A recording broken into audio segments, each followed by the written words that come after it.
Bonjour à tous, c'est Julia, j'espère que vous allez bien. Moi je suis super contente de vous retrouver aujourd'hui dans cette nouvelle vidéo puisque je vais vous présenter ma pile à lire des 12 livres que je veux absolument lire pendant cette année 2023. C'est pour moi des incontournables de la littérature fantastique qui vont m'accompagner pendant cette nouvelle année qui commence. Et j'ai vraiment trop hâte de commencer cette vidéo puisque dans cette pile à lire il y a des livres incroyables que j'ai très envie de vous présenter, donc on y va, c'est parti. Et le premier livre dont je vais vous parler, c'est vraiment un titre qui me fait extrêmement envie. Il s'agit de Crescent City, écrit par Sarah J. Maas aux éditions de Saxus. Ce livre, c'est un véritable thriller qui met en scène de la guerre, de la romance, des meurtres et de la magie. Et l'intérieur de ce livre est super beau. Et vous ne rêvez pas, il s'agit bien d'une brique puisque ce livre fait 1000 pages et il pèse son poids. Et c'est une référence dans la fantaisie urbaine adulte. Et dans cette histoire, on va y découvrir le périple d'une jeune femme mi-faée, mi-humaine, accompagnée d'un ange déchu qui vont enquêter sur une série mystérieuse de meurtres qui se déroulent dans leur univers où les ombres et la lumière se côtoient, puisqu'ils vivent dans un monde où l'ordre établi divise les humains, les loups-garous et les vampires. Et ces deux personnages vont apprendre à se connaître et pour résoudre et élucider ces crimes, ils vont explorer les bas-fonds de la ville jusqu'aux niveaux les plus sombres de l'enfer où des créatures seraient endormies depuis des millénaires. Il a été élu meilleur roman en 2020 et puisque c'est une référence en fantasy urbaine, je me suis dit que ça pouvait être vraiment cool de le mettre dans cette pile à lire des 12 livres à lire en 2023. Et écoutez, j'en ai pour un petit moment, mais d'après ce qu'on m'a dit, c'est vraiment palpitant, on s'ennuie pas du tout malgré la taille colossale de ce livre. Il y a aussi le tome 2 qui est sorti dans cette édition de Saxus et ce sont deux livres qui sont vraiment super beaux tous les deux. Et je crois que ce qui m'attire le plus dans cette histoire, c'est ce côté bas-fond de la ville, profondeur de la terre, en milieu urbain avec des créatures endormies depuis des millénaires. Ça me fait un petit peu penser à l'univers de Lovecraft dit comme ça et je sens que je vais adorer. Et j'aime énormément l'illustration qu'il y a au début et à la fin du livre. Et Sarah J. Maas, c'est l'autrice qui a écrit Keleana et Un palais d'épines et de roses qui sont tous les deux vraiment des sagas best-sellers et j'ai vraiment hâte de découvrir Crescent City. Je pense que je vais pas être déçue avec cet univers. Et vous êtes déjà très nombreux à adorer la plume de Sarah J. Maas qui a une imagination débordante. Alors il est temps pour moi de m'y mettre.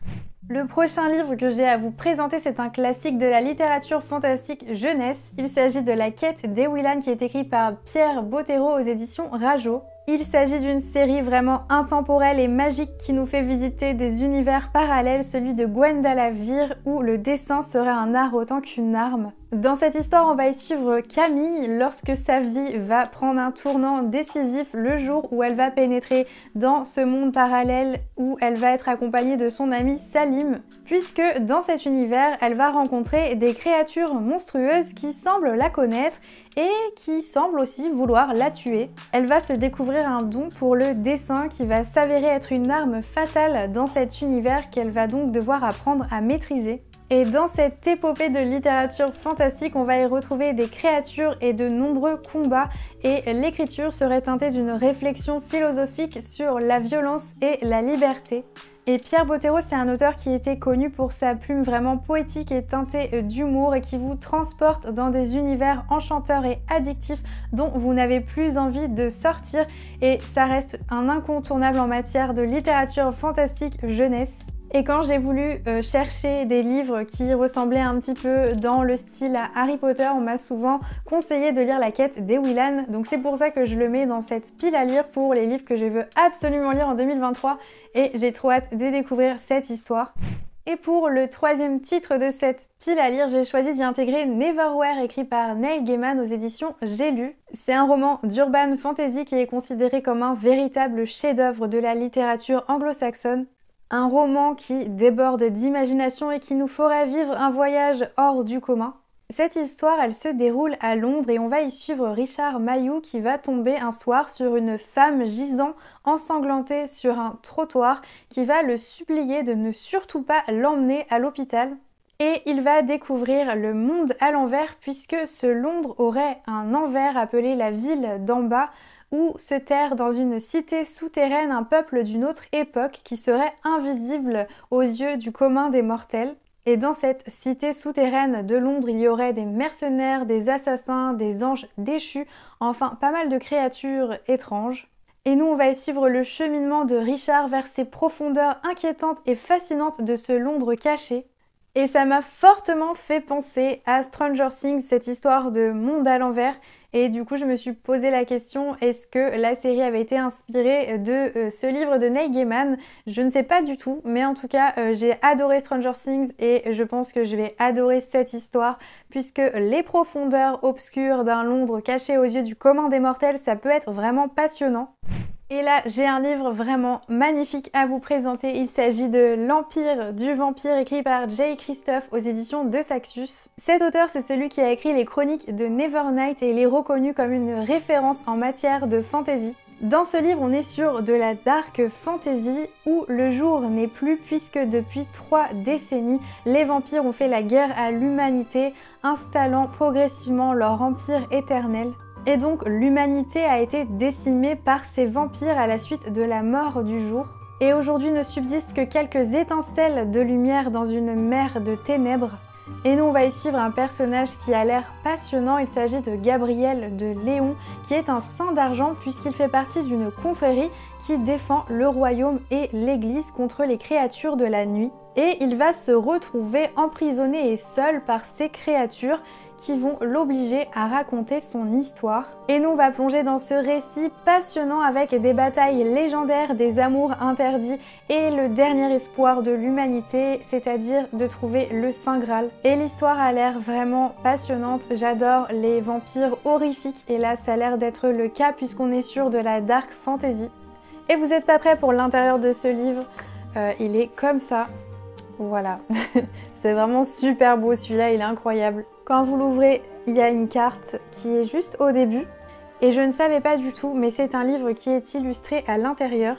Voilà, c'est vraiment super beau et j'adore les illustrations dans les livres. Enfin, il y a pas mal d'illustrations à l'intérieur et je trouve ça vraiment génial. Et ensuite, j'ai un livre graphique à vous présenter. Il s'agit des Royaumes du Nord, écrit par Philippe Pullman et illustré par Chris Wormel aux éditions Gallimard Jeunesse. Et l'intérieur de ce livre est comme ça, donc c'est super joli. C'est un ouvrage qui a l'air très immersif puisqu'il est illustré à l'intérieur. C'est les mêmes éditions que les Harry Potter juste ici. Il s'agit donc d'une saga fantastique incontournable où la magie et la science se côtoient dans une atmosphère steampunk. Et en plus de ça, cette édition est illustrée, donc je pense que ça va être encore plus immersif de le découvrir sous ce format. Je vous montre quelques petites illustrations qu'on peut trouver à l'intérieur. Les illustrations sont vraiment trop belles. Voilà, c'est illustré tout le long de l'histoire, c'est hyper beau et c'est un classique, donc j'ai hâte de le lire. Et en fait, l'histoire de ce livre, c'est que la jeune Lyra, qui est élevée dans une prestigieuse université anglaise, va voir son meilleur ami disparaître entre les mains de ravisseurs d'enfants qui sévissent dans tout le pays. Et ce qui va être passionnant, c'est qu'on va y suivre cette jeune fille dans un périple à la fois exaltant et périlleux vers le Grand Nord, puisqu'elle va partir à la poursuite de ses ravisseurs pour retrouver son meilleur ami et elle va découvrir ses pouvoirs à la frontière d'un autre monde. C'est un classique qui est décrit comme un enchantement à lire à n'importe quel âge et qui a une grande inventivité. Et j'adore la couleur de ce livre avec cet effet d'aurore boréale juste là, je trouve ça vraiment magique.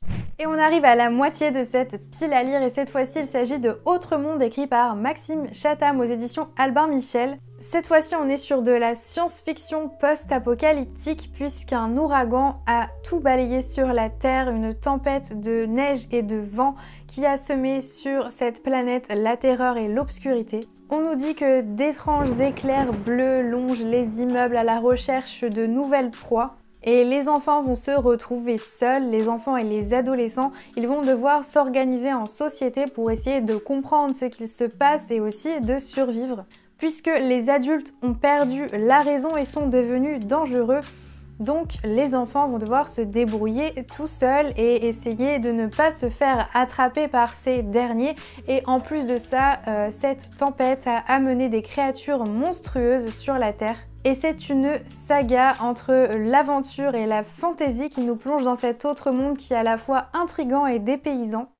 Ensuite, j'ai un livre qui a fait beaucoup parler de lui puisqu'il s'agit de La 9e maison écrit par Leigh Bardugo aux éditions de Saxus. D'après Stephen King, c'est un livre qui est impossible à lâcher. Il s'agit donc d'un thriller fantastique qui met en scène des mystères, des sociétés secrètes et du paranormal. On plonge dans une intrigue envoûtante où il y aurait une histoire de pouvoir et de privilèges, de magie noire et de meurtre qui se déroule sur l'université de Yale. Nous, on va y suivre l'histoire d'Alex qui aurait eu une adolescence chaotique et elle serait rapidement tombée dans une vie sombre, violente et sans avenir. Et seulement à l'âge de 20 ans, elle devient la seule survivante d'un horrible massacre inexpliqué.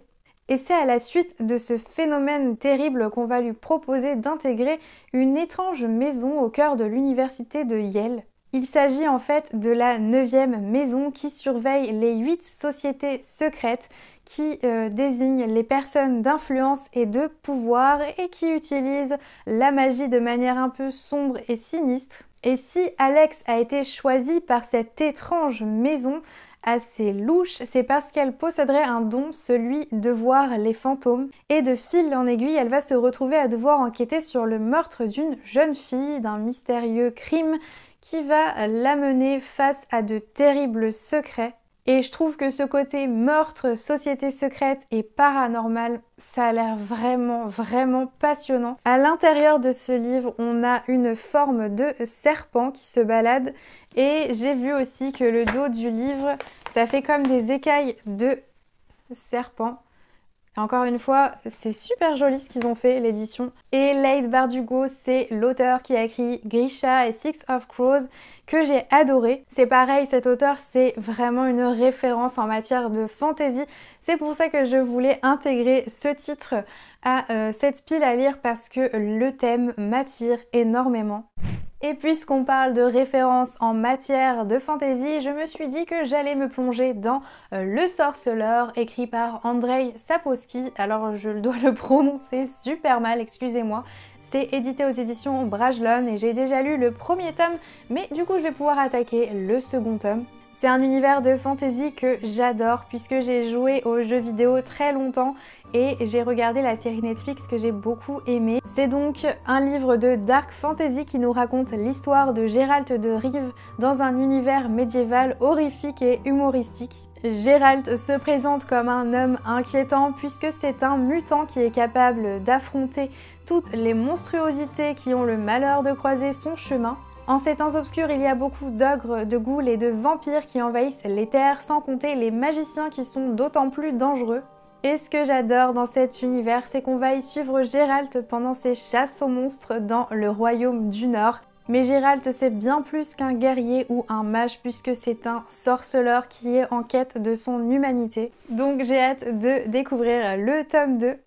Et ensuite, je suis tombée sur un livre qui a l'air tout bonnement passionnant. Il s'agit de La Horde du Contrevent, écrit par Damasio aux éditions Folio SF. On nous dit que c'est un chef-d'œuvre de la science-fiction qui est délicieusement poétique et imaginatif. On va y suivre une aventure mystique et dangereuse dans un monde ravagé par des vents violents. C'est donc un voyage initiatique et philosophique où on va y suivre une élite formée depuis l'enfance pour partir à la recherche de l'origine du vent. Et ils vont aller là où personne n'est jamais encore allé. Dans cette équipe, ils sont 23 et ils ont tous des rôles respectifs. Il y a des scribes, des ailiers, des géomètres, des aéromètres. Enfin, ils ont tous un rôle particulier à jouer et ça a l'air vraiment passionnant. C'est décrit comme une épopée extraordinaire empreinte de poésie vers la découverte du vent et de l'origine de l'univers. Ce roman, il a été récompensé par le Grand Prix de l'Imaginaire et j'en ai entendu vraiment du bien. C'est vraiment un incontournable dans la littérature de l'imaginaire et j'ai trop hâte de découvrir cette histoire. Et ensuite, puisqu'il s'agit aussi d'un incontournable, j'ai très envie de découvrir 20 000 lieues sous les mers, écrit par Jules Verne aux éditions Legendary Books. Et pour le moment, j'ai lu Le Tour du monde en 80 jours de cet auteur que j'avais beaucoup aimé.